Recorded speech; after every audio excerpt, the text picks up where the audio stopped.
Welcome back to the deep dive. Today we're diving into something really fundamental. How our beliefs, the things we hold to be true, well, how they actually shape our reality. And how we can navigate change, which, let's face it, can sometimes feel impossible. Our main source today is Out of the Maze. You might know it as the sequel to that huge bestseller, Who Moved My Cheese? Right, and our mission here is to figure out why some people adapt so easily, while others, well, they get stuck. We want to pull out the practical tools from this story, tools you can use not just to adapt, but maybe even change your own path. Exactly. And that's really the core question the author, Dr. Spencer Johnson, was digging into. He wanted to know, why do we adapt sometimes and do well, while other times we just don't? And crucially, how can we adapt sooner, more easily, so we can be happier, more successful, however we define success for ourselves? That's the journey we're on today. Okay, so let's start with a quick refresher on Who Moved My Cheese, just the basics. Sure. So you've got these 4 characters in a maze, right, looking for cheese. 2 mice, Sniff and Scurry. Very instinctual. Yep. And 2 little people, Hem and Haw. They all find this great spot, Cheese Station C, loads of cheese. But the big difference is how they react. Hem and Haw, they basically build their whole lives around Station C. They assume it's permanent. While Sniff and Scurry, the mice, they notice the changes, and when the cheese runs out, boom, they're gone. Looking for new cheese, no hesitation. But Hem, what happens when he finds the cheese gone? Oh, he's completely floored, stunned, upset. Spends days just, fussing and fuming. Waiting for it to come back? Exactly. Convinced it'll just reappear if he waits long enough. Hem eventually decides to leave, find new cheese, but Hem, he won't budge. He actually says he wants his own cheese back, stuck in the past. Totally stuck. Now jump forward to Out of the Maze. Yeah. It starts in this seminar setting. Right, with people like Alex in tech, Mia, who's a doctor, Brooke from publishing. And they're all talking about the original story, relating it to their own lives. Jobs disappearing, industries changing completely. Yeah, Alex says something like he'd move with the cheese if he could, but half the time he doesn't even know where the cheese went. It resonates, that feeling. And then Tim, this younger guy, asks the question that really drives the whole sequel. What's that? He asks, what about Hem? Tim says he feels like Hem genuinely stuck, lost, not like Haw, who figured things out. And that hits home for everyone else, too. Yeah, you can feel it in the room. That sense of being paralyzed by change. It's a common feeling. So let's follow him. He finally decides he has to do something. But even then, his thinking is, well, limited. Very. He lists his facts of the matter. Okay. I have to find more cheese. If I don't, I'll die. Quite dramatic. Okay. Second, the maze is a dangerous place, full of dark corners, blind alleys, fear-based. And third? It's up to me. I'm on my own. Total isolation. And then he grabs his tools. Ah, yes, the hammer and chisel. The things he believes will help him break through walls, presumably. Exactly. The tools of his old way of thinking. So he sets off, but he's still operating from that old fear, right? Avoiding the dark corners. Completely. He wanders around, but he's actively avoiding anything that looks difficult or unknown. He even ignores the notes Haw left behind. Like, old beliefs do not lead you to new cheese. He just dismisses them. Thanks, they're nonsense. And his internal thoughts are just full of doubt. Was I stubborn? Foolish? He spirals down. Until he hits that really low point. Yeah, that terrible thought. Maybe it's my destiny to run in circles in the maze forever. He feels utterly trapped. Not by the maze itself, but by his own mind. Okay, so Hem's wandering, feeling hopeless, carrying these useless tools. And then something changes. He meets someone. Yes, unexpectedly. A stranger named Hope. And she offers him, well, not cheese. What then? Red rocks, she calls them. Apples. Apples. So completely outside his definition of food or what he needs. Totally foreign. And his first reaction is, predictably, refusal. That's not cheese. Exactly. But he's starving, desperate. So he takes a bite. It's surprising. Good, actually. Crispy, juicy. And he feels stronger. It's the first crack in his rigid thinking. And Hope's role here, she's not trying to convert him or anything. No, not at all. She's also looking for supplies. She just saw he was hungry and gave him her last apple. Simple kindness. And she has this simple wisdom. Yeah, she just says, sure, you can believe it. It's not hard if you just let go and try. It's an invitation, not a demand. But Hem is still stuck in trying harder mode, right? Still got the hammer and chisel. Oh, yeah. He thinks effort is the answer. But Hope keeps asking these gentle, probing questions, like, does making holes in the wall actually find you more cheese? It seems obvious, but it forces him to see his strategy isn't working. at all. And then she challenges his whole worldview, doesn't she? About things going back to how they were. Right. She says, I don't think things ever go back to how they were, but then adds the crucial part. Maybe they can turn out better than they were. Wow. That's a big shift in perspective. Huge. She suggests trying a new belief, but Hem resists hard. He says something like, you don't try a belief. If I change my beliefs, who would I be? Exactly. For him, his beliefs are his identity. Changing them feels like self-annihilation. It's deeply ingrained. So what breaks through that resistance? It happens in a dream. Yes, a really vivid dream. He sees himself back home, near the old cheese station C, pacing and fuming like always. But there's something different. Yeah. He notices bars on the windows, and he realizes he's looking in at himself, a prisoner in his own home. Ah, so the prison wasn't the maze. Exactly. The bars were his own thoughts, his own beliefs. That's the big aha moment. He finally gets it. What's a belief? Just a thought that you trust is true. That's the definition he lands on. Simple but profound. And he starts writing new things on the wall. Right. A thought you trust is true can hold you prisoner. And the flip side, a thought you trust is true can lift you up. And the most liberating one. You can change what you think. Suddenly, he sees he can adopt new beliefs and still be Hem. His identity isn't fixed to his old thoughts. And that leads to, there are no limits to what you can believe. Unlimited potential, really. It's a massive breakthrough. It opens up everything. So this new mindset, it leads to new questions, right? Hope asks something he'd never considered. Yeah, she asks, where did your cheese come from? And Hem was like, huh, I never asked. Just took it for granted. And then the really mind-bending question, I wonder what's outside the maze. which to him must sound completely crazy. Oh, totally. His immediate reaction is pure certainty. There's nothing outside the maze. Like, it's an established fact. But they both recognize that certainty for what it is. Another thought you trust is true? Another potential bar on the window? It might be holding him down. So Hope suggests a radical strategy. Yeah. What if you just believe it first? Maybe then you'll see it. Believe then see instead of see then believe. Flipping the script. Completely. And this changes everything about how they approach the maze. So instead of avoiding those dark corners and blind alleys, They seek them out. They use Hope's candle, light overcoming the darkness, and crucially, Hem leaves the hammer and chisel behind. yes, the old baggage. It's symbolic, letting go of the old useless tools and strategies, traveling lighter. And does believing it's possible actually change what they find? It literally does. Yeah. That belief opens their eyes. The first blind alley they explore, it has a tiny window they never saw before, Wow. and a room that seemed empty. Turns out there's a hidden opening near the floor. So the possibilities were always there, just invisible to his old mindset. Precisely. Believing allowed them to perceive what was already present.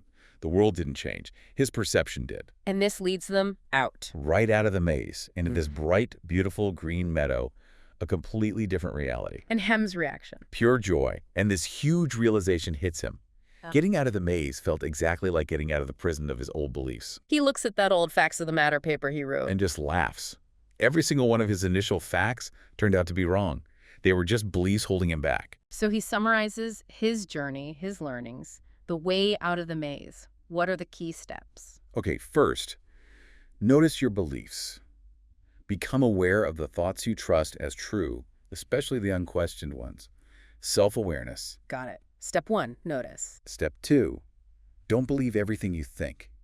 Challenge those beliefs. Are they really facts or just perspectives? That's intellectual humility. Okay, challenge them. Makes sense. Third, let go of what isn't working. This is about actively discarding beliefs, strategies, even tools, the hammer and chisel that are holding you back. Be willing to prune. Let go. Important. Fourth, look outside the maze. Dare to imagine possibilities beyond your current perceived reality. Explore the impossible. Use bold imagination. Think bigger. And underpinning all this is the realization that changing what you think doesn't change who you are. You have the freedom to choose new beliefs because ultimately there are no limits to what you can believe. Which leads to the final empowering point. You can do, experience, and enjoy a lot more than you think you can. It's about unlocking potential by changing your mind. That's a powerful sequence, and then they meet Haw again. Yes, Haw finds them. He was worried sick Hem would never get out. And Hem explains his transformation simply. Beautifully simple. It Thank you. says, first I got angry, then I got hungry, Then I found hope. Then I changed my mind. That's the essence of it. And Haw reflects on the power of belief. Yeah, he says beliefs are powerful things, aren't they? They really grasp how beliefs can hold you prisoner, or they can be the key to freedom, lift you up. Okay, let's bring this back to the seminar room because they connect this directly to real-world situations. Right. Brooke talks about her old boss at the newspaper. A publisher who was convinced print advertising would just last forever. Exactly. He held on to that belief even as the digital world was taking over.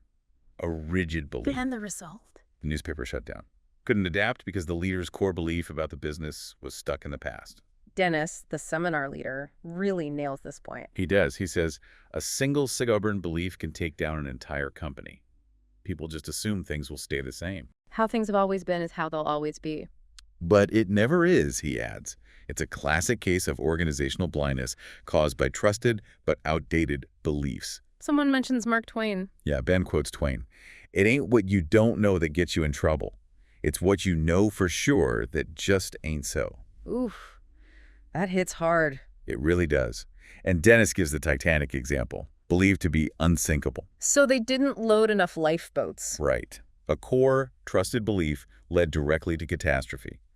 Over 1,500 people died because of something they knew for sure that wasn't true.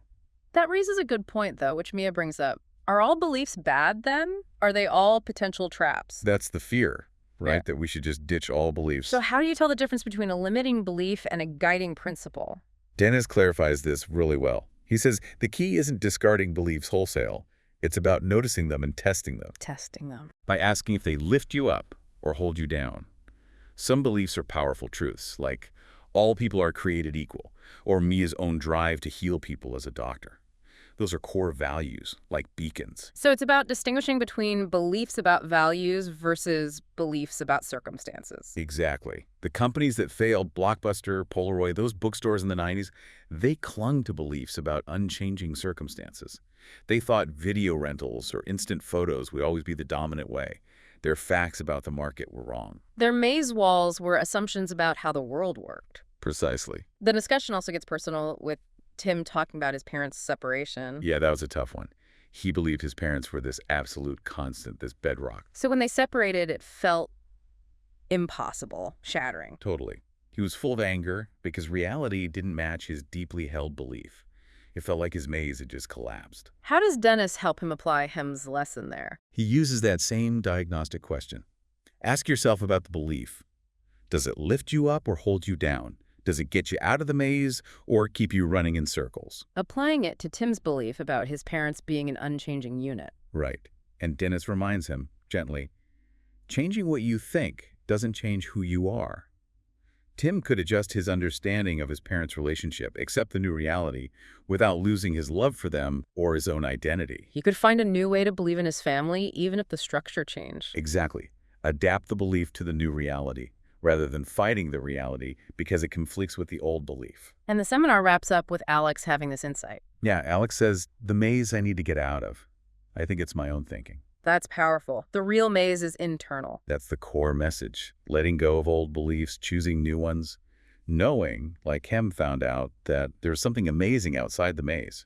It's about the potential that opens up. What makes the story even more poignant, though, is knowing the author's own journey with these ideas. Oh, absolutely. Dr. Spencer Johnson didn't just write this, he lived it. He really walked his talk when he faced his own huge challenge. His diagnosis with pancreatic cancer. Yes, a very serious diagnosis with often grim statistics. He had to confront his own maze. And he made a conscious choice about the belief system he would use to face it. He did. He asked himself if he would approach it from a belief system based on fear or one based on love. And he chose. He chose love. And that belief actively shaped his actions. He focused on reconnecting with family, with friends, on their feelings, not just his own illness. It changed his experience of that incredibly difficult time. Profoundly. You see it in his letter to my tumor, which is just remarkable. Can you share a bit of that? Sure. He writes, I love you now. I used to fear and fight you, and I love how I have learned to love you, how much richer my life has become. Wow. Even facing death, he found richness. Yes. He continues, because while I am sick and realize I could die soon, I have become a much more appreciative, loving person, much closer to my family and friends with a greater sense of purpose, and have accelerated my spirituality. So thank you, thank you, thank you. He found gratitude and growth through the experience, driven by his chosen belief. That's incredibly moving. And his friend Ken Blanchard said this choice led to Such a loving departure. Blanchard and Spencer's sons were so inspired by how he lived out these principles that they made sure Out of the Maze was published. as his parting gift to the world, sharing that final wisdom. Exactly. So wrapping this up, the core message seems crystal clear. The maze we face, it's not always just the external situation. Often, maybe most often, it's the maze inside our own heads. The prison of our old thoughts, our limiting beliefs. But beliefs, while powerful, They're not fixed. We can notice them, we can question them, test them. and we can choose new ones, beliefs that lift us up, that open doors, that show us paths we couldn't see before. That's the liberating truth Hem discovered. It's within our power. So here's something to think about as you go from here. Remember Hem discovering apples, realizing there was more than just cheese? Uh-huh. What beliefs might you be holding on to right now? Beliefs about yourself, your work, the world. That might be like Hem's cheese-only mindset. Beliefs that are stopping you from seeing the apples, the unexpected opportunities, the abundance that might be waiting just outside the maze of your current perspective. It's a great question to carry with you. Definitely. And if this deep dive sparks something for you, maybe think about sharing it. Like the seminar group decided, sometimes the best thing you can do with an insight is to share it with others.